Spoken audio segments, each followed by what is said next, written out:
Hello and welcome to this video.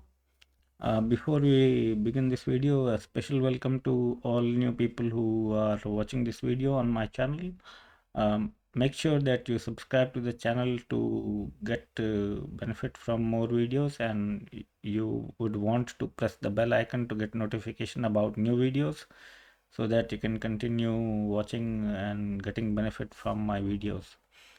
So with that aside, let's get started.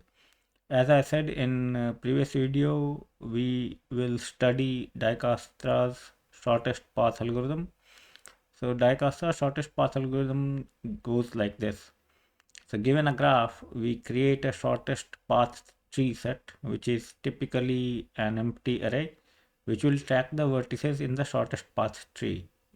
In the beginning, it will be empty. Then we assign distance values to all vertices in the graph.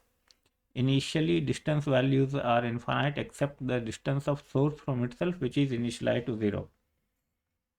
And while the shortest path tree set, the array, does not include all vertices, we pick a vertex u that is not in the shortest path tree and has a minimum distance value and include it to shortest path tree.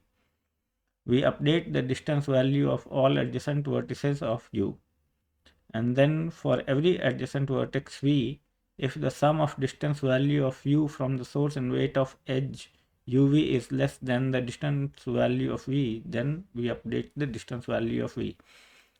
Do not worry if it does not make sense to you. I am going to explain it right away. So consider this graph, this big picture I want you to focus on. So the straight lines are the paths, and the numbers written between the paths is the cost or the weight or the distance between the two nodes or vertices. For example, you can say that the cost of traversing from 0 to 1 is 4, the cost of traversing from 1 to 2 is 8, and the cost of traversing from 2 to 8 is 2, and so on. So what we do is we first pick the vertex 0, and vertex 0 is put in the space shortest path tree. So once we put that, we look at its adjacent vertices. Adjacent vertex are 1 and 2. So their distances are calculated. They turn out to be 4 and 8. Once the distances are calculated, we find the minimum of them. Okay, so minimum is 4. So we go to node 1 now. Now node 1 has a distance. Now the node 1's distance is updated. The distance is 4 now for node. We maintain a distance array as well for this. So distance of 1 is now 4. So from distance from node 1, we explore children 7 and 2. But the distance of 7, if we add, it will become 4 plus 11. Okay, 15. But the distance of 7 is 8. So 15 will not be taken. But distance of 2 is 4 plus 8, 12. So now we update the value of 2, the distance from 0 as 12. Now we have 12 and 2 and 7. So we see the distance of 7 is 8. So we explore 7. And then from 7, the cost to 8 is 15. Okay. And the cost to 6 is 9. So we update the distances for them, 15 and 9. And now the node or vertex with the smallest cost or distance from 0 is 6. So we explore 6. So from 6, the distance of this would be 8 plus 1, 9 plus 6, 15. Okay, so we leave it as it is. But the distance of 5 would be 11. So we explore 11 and we go on till all the vertices become part of the shortest path tree. So let's look quickly at the implementation of this.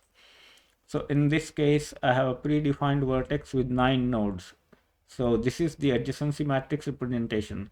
Now, if you remember our earlier discussion, we used to assign value 1 to all edges. But in this case, different edges have different age. For example, this is the edge description of node 0. So node 0 to 0, the cost or distance is 0. But from 0 to 1, it is 4. Okay.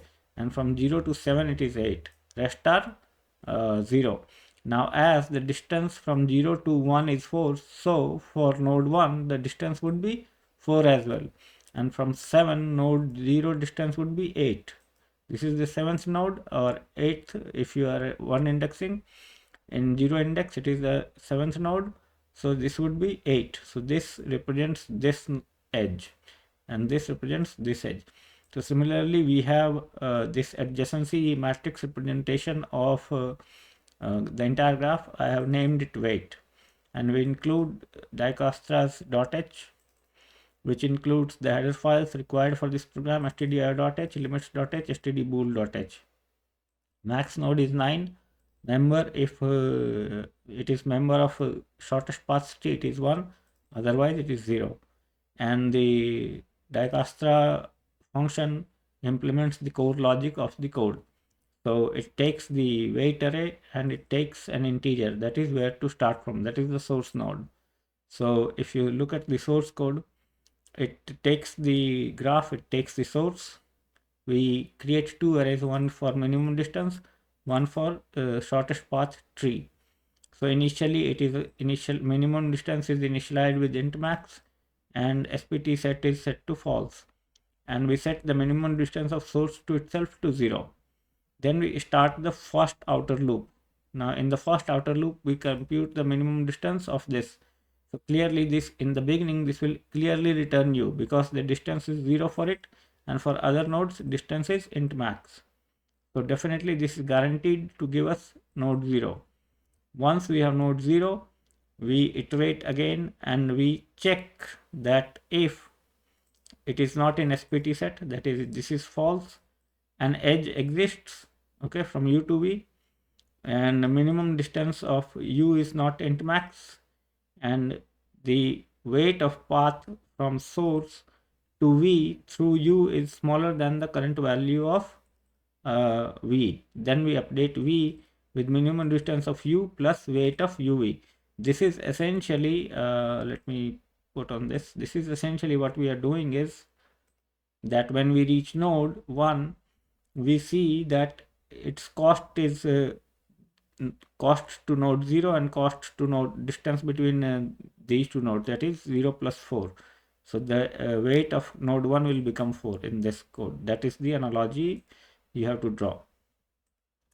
Now we look at min distance function. Min distance, what it does is, initially we take min as int max and we have a min index. We iterate over the space distance tree, and we see that it is not in the shortest path tree, and the distance of this node is less than min.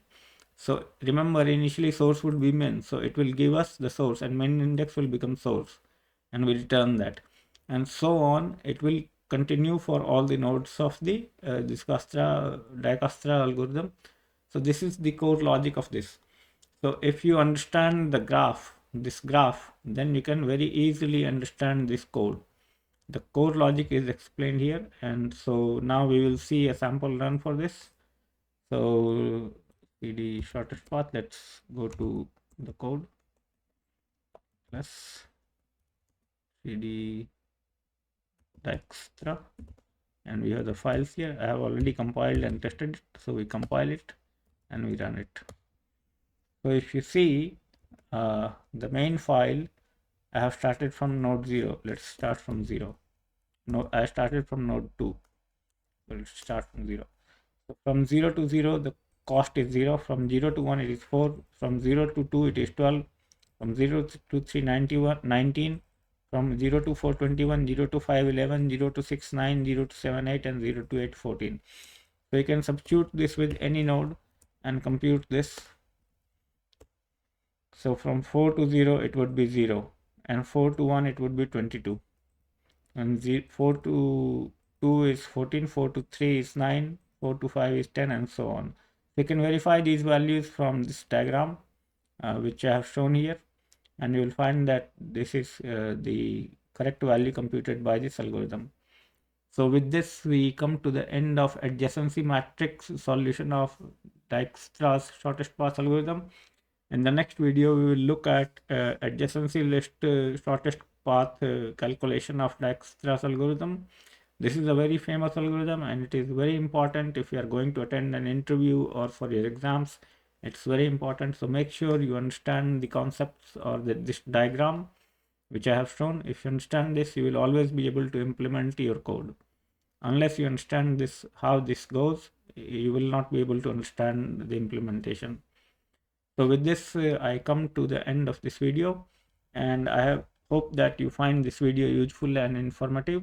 If so, please subscribe to the channel, like the video, make use of the comment box to speak your mind. I would like to interact with you guys so that I can explore what we can do together and possibly learn from you. And also don't forget to share the video on social media if you want to. Thanks a lot for watching. Happy programming.